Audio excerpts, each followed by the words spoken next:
बहुत सावधानी से कथा सुनिएगा और अपने चित्त में उतारिएगा। शिव महापुराण की कथा जिसके घर में चल रही है, जिसके टीवियों पर चल रही है, जिसके फेसबुक यूट्यूब पर चल रही है, जिसके मोबाइलों में चल रही है, घर में भले 5 मिनट शिव महापुराण की कथा चले, पर प्रतिदिन अपने मोबाइल को चालू कर 5 मिनट शिव पुराण चालू कर छोड़ दिया।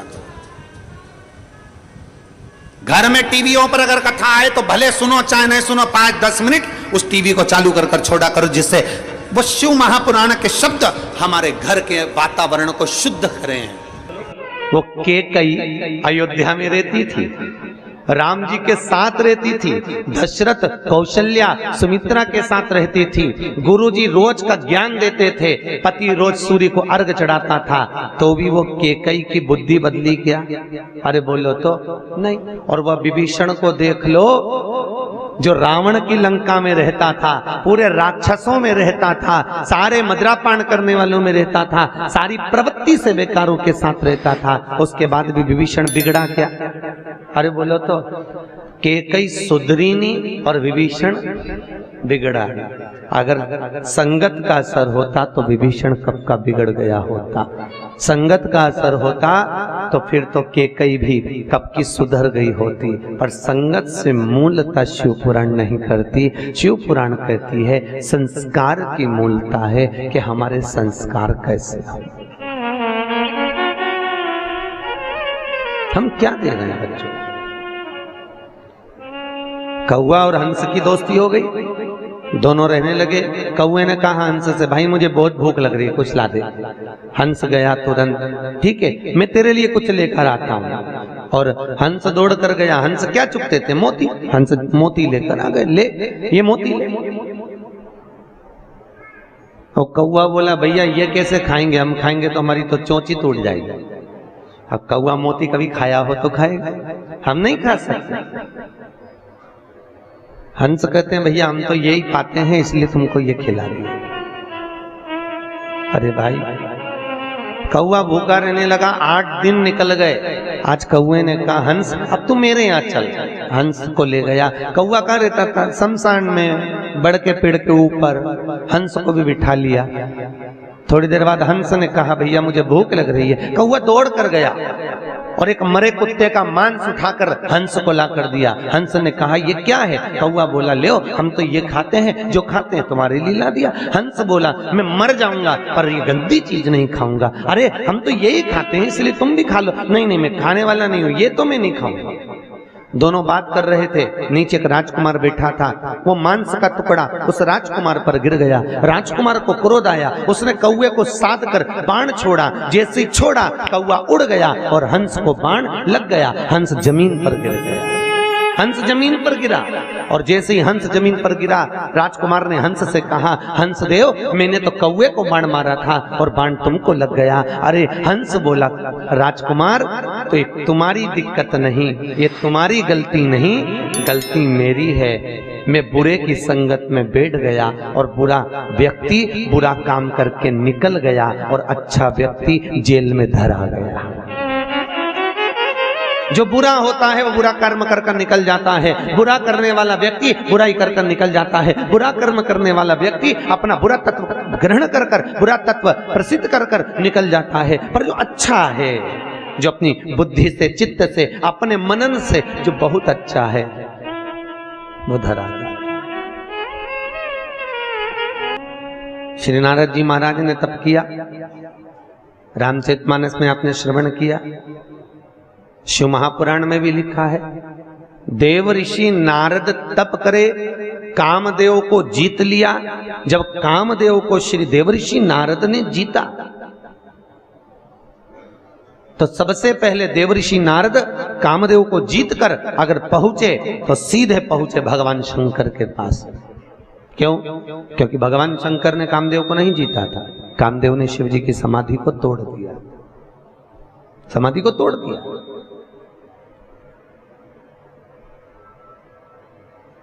अब दुनिया के लोगों ने कहा बताओ वो देवऋषि नारद काम को जीत लिए पर भोलेनाथ काम को नहीं जीत पाए। भैया तुमको कौन समझाए? वो कामदेव शंकर भगवान का साड़ू भाई था। दक्ष प्रजापति ने रति भी आई थी कामदेव को, सती भी आई थी। अरे बोलो तो महादेव को, शंकर जी को। अब ईमानदारी से बोलो, साड़ू भाई आएगा तो सम्मान करने के लिए खड़ा होना पड़ेगा कि नहीं होना पड़ेगा? तो कई लोगों ने कहा भगवान भोलेनाथ को तो आंख बंद करके बैठे रहना था, कामदेव क्या बिगाड़ लेता? कामदेव ने भगवान शिव की समाधि क्यों तोड़ी और भगवान शंकर ने समाधि क्यों तोड़ी? वो तो बैठे रहते। भैया, धर्म पत्नी के रिश्तेदार अगर आए तो पति का फर्ज है कि थोड़ा सम्मान देना पड़ता है। नी दे अब रहने दो।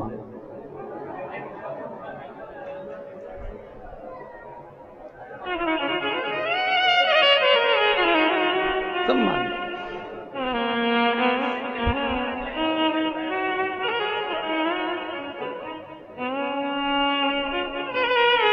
अभी हमारे बनवारी लाल जी मामा जी को लेकर आए थे और इनके माता के पक्ष के मामा जी थे, है? तो अभी सम्मान दे रहे थे कि नहीं दे रहे? भैया ये हमारे मामा पक्ष के हैं, हमारे मामा है। फिर कहा ये मामा की बहू है, सम्मान दे। अब देवऋषि नारद को क्या दिक्कत? देवऋषि नारद तो अपने आनंद मस्ती में, पर भगवान शिव को तो पूरी रिश्तेदारी देखना पड़ेगी ना। सबसे सुंदर अगर कोई रिश्तेदारी निभाना जानता है तो मेरा महादेव जानता है। दुनिया में कोई नहीं जान सकता इतनी सुंदर रिश्तेदारी मेरा शंकर निभाता, मेरा भोलेनाथ निभाता, सबसे सुंदर।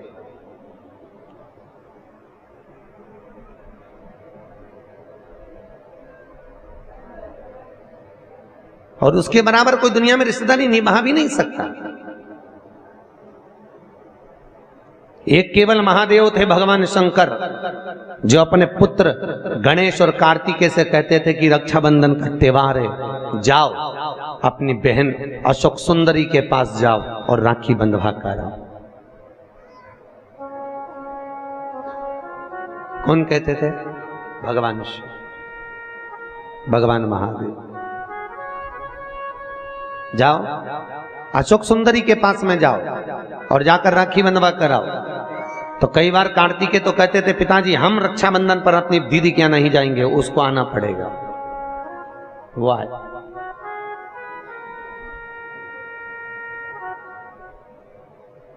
तो भगवान भोलेनाथ कहते थे कार्तिकेय, जब तक माता पिता अगर जीवित हैं तब तक घर के बेटे को अपनी बहन के दरवाजे पर जाते रहना चाहिए। क्यों? बुजुर्ग माँ बाप नहीं जा सकते, वृद्ध माता पिता अपने बेटी के घर बार बार नहीं जा सकते। क्यों? क्योंकि अधिक मास की कथा में लिखा है अगर बेटी के घर का एक अन्न का दाना खा ले तो व्यक्ति मरते समय उसके मुख में तुलसी का दल नहीं मिलता। अगर बेटी के घर का एक गिलास पानी पी लो तो मरते समय गंगा जल नहीं मिलता। ये अधिक मास में आप लोग जो 33 मालपुए का दान करते हो, क्यों करते हो?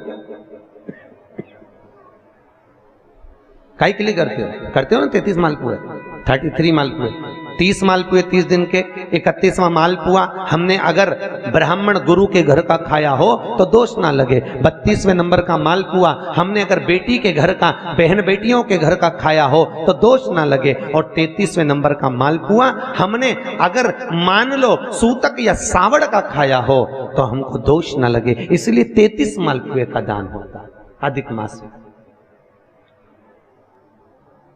या करते हैं सब लोग दान मालपुए का। 33 मालपुए दान किए जाए। अगर हमने बेटी के घर का कुछ खाया हो तो दोष ना लगे, उसके लिए। और मालपुए का भी क्रम आपको वर्णित है, पहले भी आपको बताया है कि 90 नंबर के मालपुए पर अगर लौंग रखकर दान कर दी जाए तो नारी कभी विधवा होकर नहीं मरती, अखंड सौभाग्य लेकर जाती है। 11वें नंबर के मालपुए पर अगर सिक्का रखकर दान कर दिया जाए तो जिंदगी में कभी लक्ष्मी की कमी नहीं आती। 21वें नंबर के मालपुए पर तुलसी का पत्ता रखकर दान कर दो, कभी जीवन में संपदा की कमी नहीं रहती। जिस व्यक्ति के यहाँ कोई ना कोई बीमार पड़ा रहता हो तो 14वें नंबर के मालपुए पर लाल कलर का छोटा सा कपड़ा रखकर दान कर दीजिए। घर में कभी जिंदगी में कोई बड़ी बीमारी नहीं आएगी, ना हार्ट अटैक, ना एक्सीडेंट, ना कभी शुगर, ना कभी ब्लड प्रेशर। इतना मालपुए का महत्व है। अधिक मास के एक एक मालपुए का अलग अलग वर्णन अधिक मास की किताब में लिखा हुआ। अधिक मास की कथा में बढ़ना, अलग अलग मालपुए का क्रम है कि अधिक मास में हमें किस मालपुए पर क्या रखकर दान देना चाहिए, कैसा नियम है, कैसा हम कैसे आज हम कहीं बेटी के घर का अन्न अगर पा लिए हैं तो यहां शास्त्र कह रहा है, भगवान शिव कह रहे हैं कि अगर माता पिता जीवित हैं और माता पिता अपने बेटी के घर अगर नहीं जा सकते तो वो अपने बेटे को कहते हैं कि तू जा, और तू जाकर अपनी बेटी के यहाँ अपनी बहन के घर जाकर रक्षाबंधन पर राखी बंधो, जाओ तुम जाओ। और भगवान गणेश जी महाराज राखी काय पर बैठकर बांधी जाती है? अरे बोलो तो, एक चौकी पर, पाटे पर, आसन पर बिठाकर रक्षा सूत्र बांधा जाता है। राखी बांधने के बाद बहन भाई के माथे पर, अरे बोलो तो, तिलक कर दो। आप लोग भी तिलक करते हैं। तिलक क्यों किया जाता है? तो कहते हैं ये तिलक हमारे यहाँ शुभ कार्य का प्रतीक है। पर तिलक प्रतीक है, पर जो चावल हम तिलक में लगाते हैं ये क्यों लगाते हैं? ये चावल का क्रम कहां से चालू हुआ? सिर में चावल चिपकाना, तिलक लगाने के बाद चावल लगाना, कहां से चालू हुआ? ये चावल है क्या? आखिर ये चावल तिलक के बाद में ब्राह्मण या आप किसी को भोजन करा रहे हो, जमाई को तिलक कर रहे हो, बेटी को तिलक कर रहे हो, तो कंकु लगाने के बाद चावल क्यों लगाया जाता है? उस चावल का क्या प्रमाण? उस अक्षत का क्या प्रमाण? क्यों लगाते हैं उसको? लगाते लगाते पूरी जिंदगी हो गई, अरे तो बता दो क्यों लगाते हैं? वो चावल का क्या प्रमाण है? कि कंकु का तिलक तो लगाया, वो हमारे यहाँ शुभ कार्य का प्रतीक है, समृद्धि का प्रतीक है। पर जो अक्षत हम माथे पर किसी के लगाते हैं कंकु लगाने के बाद में, चंदन लगाने के बाद में जो चावल लगाया जाता है, वो चावल का क्रम क्या है? तो शास्त्र कहता है, सुंदर विष्णु पुराण में भगवान वेदव्यास जी ने वर्णन करा, जिसके मस्तक पर तिलक लगाया जाता है वो शुभ कार्य का प्रतीक होता है। और अक्षत इसलिए लगाया जाता है कि इस अक्षत के माध्यम से आपकी जिंदगी में ये शुभ कार्य निरंतर चलता रहे, इसलिए अक्षत उसके माथे पर लगाया जाता है शुभ कार्य के लिए, निरंतर चलने के लिए। इसको कहते हैं अक्षता। अक्षता का मतलब क्या है? निरंतर चलता रहे, निरंतर बढ़ते रहो। दूल्हा दुल्हन की जब जयमाला होती है, आपके यहाँ होता कि नहीं होता पता नहीं, पर महाराष्ट्र में तो एक नियम है कि दूल्हा दुल्हन की जब जयमाला होती है तो सबको पीले चावल दिए जाते हैं। इधर देते हैं क्या है? तो पीले चावल देते हैं, और पीले चावल देकर फिर उसको स्वस्ति वाचन के अनुसार उस पर छोड़ा जाता है, शुभ मंगला। अरे बोलो तो, सावधान, शुभ मंगला, सावधान।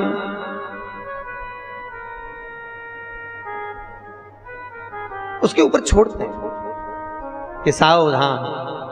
और ये चावल तुम्हारे मस्तक पर जो पड़ा हुआ है, तुम्हारे मस्तक पर जो डाला जा रहा है, तुम्हारी जिंदगी इसी प्रसन्नता में निरंतर बढ़ती चली जाए। वो अक्षता का मतलब है। केवल एक देव है महादेव, जिनको खंडित चावल कभी नहीं चढ़ता। शिव जी को आप बहुत सारा चावल नहीं चढ़ा सकते, एक दाना चढ़ाओ, पर खंडित मत चढ़ाओ। अक्षत शंकर को कोई चीज खंडित नहीं चढ़ती, बेलपत्र भी चढ़ाओ, भले एक चढ़ाओ, पर पूर्ण चढ़ाइए। भगवान भोलेनाथ को पुष्प चढ़ाइए, पूर्णता में चढ़ाइए। हम कई जगह मंदिरों में जाते हैं तो भगवान के ऊपर फूल देखते हैं, तो फूल कई बार शिव जी के ऊपर, कई बार शिव जी के ऊपर, भगवान के ऊपर, आपके घर के मंदिर में कई बार कई लोग जो पुष्प चढ़ाते हैं, वो पुष्प चढ़ाने का तरीका भी लोगों को नहीं मालूम। जो फूल चढ़ाते हैं वो कई बार देवता के ऊपर रख देते हैं इस तरह से। भैया शास्त्र कहता है, जिसके ठाकुर जी पर, जिसके मंदिर में, जिसके देवी देवता पर अगर पुष्प को उल्टा रख दिया जाए तो जितने शुभ कार्य हमारे घर में होने वाले रहते हैं वो सारे टलते चले जाते हैं। आज की जगह कल, कल की जगह परसों, परसों की जगह नरसों, नरसों की जगह खरसों। तुम करके देखना, अपने आप शुभ कार्य टलेंगे। इसलिए भगवान के सम्मुख में जो पुष्प चढ़ाया जाता है वो सीधा चढ़ाया जाता है। यहां तक शास्त्र कहता है अगर भगवान को पुष्प चढ़ा रहे हो तो अगर सीधा और उल्टा नहीं मालूम तो नीचे की जो डांट है उसको तोड़ दीजिए और पत्ती की पत्ती, पंखड़ी की पंखड़ी भगवान को समर्पित कर दीजिए। वो शिव जी को स्वीकार होगा, वो भगवान को स्वीकार होगा। ये उसी में कहा है, उसी में का शुक्र है। जैसे पानी में पड़ा हुआ पुष्प, काय में पड़ा हुआ, अरे बोलो जम के, पानी में। कई माताओं की आदत रहती है, हमने कई ब्राह्मणों को भी देखा, कई लोगों को देखा, क्या करते हैं, कमंडल ले जाते हैं, कमंडल डोलची, कमंडल में पानी रहता है, एक बाल्टी में पानी रहता है और पेड़ पे से तोड़ के उसमें डालते रहते हैं। फूल को तोड़ा, उस बाल्टी में डाल दिया, बाल्टी में पानी है, उस पानी में फूल डल गया। और अगर पानी में फूल डल गया और उस फूल को निकालकर आपने महादेव को समर्पित करा, देवी देवता को समर्पित करा, ठाकुर जी को समर्पित करा, कृष्ण राम नारायण लक्ष्मी को समर्पित करा, तो जो पानी में पड़ा हुआ फूल निकालकर अगर हमने देवता को चढ़ाया तो वो निर्माल्य के तुल्य हो गया। काय के तुल्य है? निर्मल। निर्मल जानते हो, भगवान पे चढ़ा हुआ फूल, मतलब उसका कोई परिभाषा नहीं है, तुम कितने ही चढ़ा लो, वो निर्माल्य के तुल्य। अगर पानी में पड़ा हुआ पुष्प निकालकर पानी के लोटे में से, पानी के कलश में से, पानी की बाल्टी में से उठाकर चढ़ाया है तो वो निर्माल्य हो गया, मतलब चढ़ाया फूल हो गया, उसको भगवान स्वीकार नहीं करते, याद रखिए।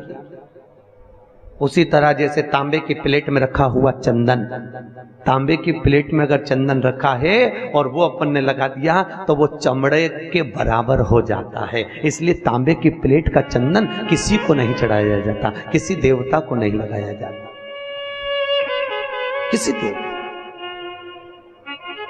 निर्माल्य।